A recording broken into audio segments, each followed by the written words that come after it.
Aladdin is an okay movie. When I was going into the theater, I wasn't expecting to like it. I'm getting pretty sick of Disney making live-action versions of their old movies, so this didn't excite me too much. Cinderella was alright, Beauty and the Beast was decent, and to be honest, I never actually got around to forcing myself to watch Dumbo. But when I heard that there was a live-action Aladdin coming to theaters, my attention was caught. Did Disney really think they could do justice to the original Aladdin, one of Disney's timeless masterpieces from the peak of their rebirth in the 90s? There were numerous changes made in the live action, and some of them I liked and some of them I hated. Let's start off with the things I didn't like about the live action Aladdin, and spoiler warning if you haven't seen the movie and you want to, but honestly, the original came out in 1992 and it's a remake. The pacing in the movie was all over the place. In the first 10 minutes alone, Jafar forces a random guy to enter the Cave of Wonders to get the lamp. Jasmine is in the marketplace in Agrabah where she meets Aladdin. They run away from the soldiers. Jasmine gets mad at Aladdin for stealing her mother's bracelet. She storms off and returns to the palace when she sees that a prince has arrived for her. All in the first 10 minutes. And this isn't the only time in the film when a bunch of big events happen close together. At the end of the movie, everything is concluded in a solid 15 minutes, which may seem like a lot, but is not at all in a 2-hour movie. There were other points, however, that dragged on way longer than they should have. When Aladdin and Genie arrive at the palace after singing Prince Ali, there's a really long, awkward conversation between all of the characters while Aladdin tries to win Jasmine over. The dialogue is stiff, Aladdin says some questionable things to Jasmine, and it ends with Jasmine making some awkward excuse to leave instead of standing up for herself. And this is the second problem with the movie. The writers really messed up Jasmine's character. In the original, Jasmine is a smart, fearless, independent princess who feels trapped by her position. She speaks her mind when she wants to and is not afraid of confrontation. At the beginning of the original, when Aladdin and Jasmine are running from the guards, Aladdin pole vaults across 2 different roofs quickly to avoid being caught. When he tries to tell Jasmine what he's going to do to get her across, she quickly pole vaults across without a second thought. In the remake, however, she quivers in fear, crying about how she doesn't think she can make it. In the original, when Aladdin and Genie show up to the palace for the first time, Jasmine stands up for herself and is not afraid to tell Aladdin that she is not interested in him at all. In the remake, we are treated to another very awkward scene, where Jasmine is talking to a prince who is interested in her, and she is very timid. She doesn't want to hurt his feelings after all. What kind of Disney princess would she be? Oh wait! She would be Jasmine, who doesn't spare the feelings of men that she's not interested in, like Prince Ali, who she is also timid around. These two scenes really didn't match what the original movie was trying to do at all. A new song for Jasmine was added to the remake to try and add to her character, but it also didn't match her actions at all.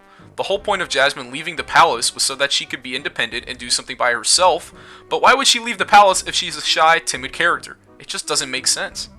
One of my least favorite new additions to the movie was Dahlia and her romantic subplot with Genie. Honestly, did Genie really need a love interest? Whenever I watched Aladdin, my attention was on Aladdin and Jasmine's relationship, not on Genie falling in love with someone. I also found Dahlia to just be an annoying character overall. As a hand to the princess, she really didn't do a good job. As soon as Genie asked her to go on a walk with him, she just left the princess alone completely. She also knew that the princess had been leaving the castle, and she was just okay with it. Pretty lousy servant if you ask me. There were also some plot holes that also didn't make sense. In the original, Aladdin doesn't know that Jafar is the one who sends him into the Cave of Wonders because Jafar disguises himself as a creepy old man who Aladdin meets in the dungeon of the palace. And that's why the story works! Aladdin doesn't know that Jafar was the one who tried to steal the lamp from him and leave him for dead, so he doesn't confront him at all when he sees him in the palace.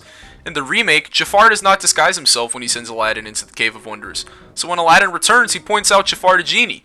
If he genuinely tried killing him, why didn't Aladdin confront him when he saw him close to the Sultan and to Jasmine? Also, it is way more obvious in this movie that Aladdin is Prince Ali than in the original.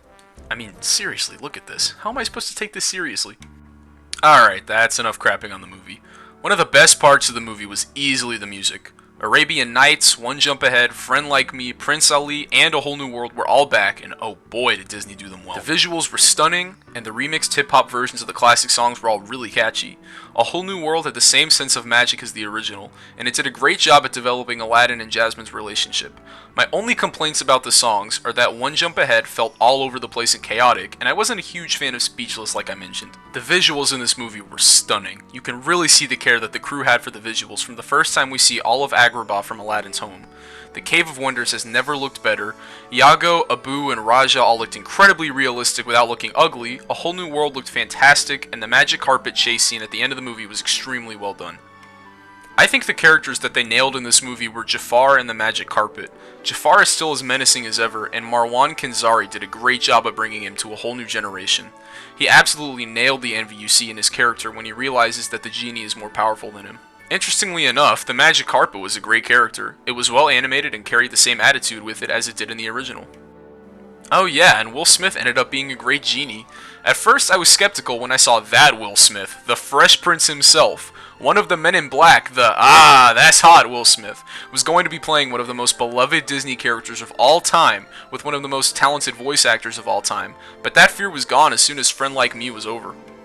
My main fear was that Will Smith was going to try and copy Robin Williams' Genie by being overly quirky, silly, and using different voices, but he did a great job of changing the character and making it his own. The new Genie still has the important characteristics of genuinely caring for Aladdin's well-being like we see in the ocean scene, and he even twisted the rules of being a genie around to help Aladdin defeat Jafar in the end, even if the genie was horrifying to look at.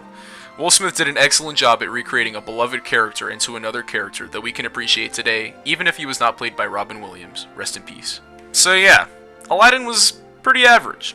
It definitely exceeded my expectations, but to be fair, they were pretty low from the start.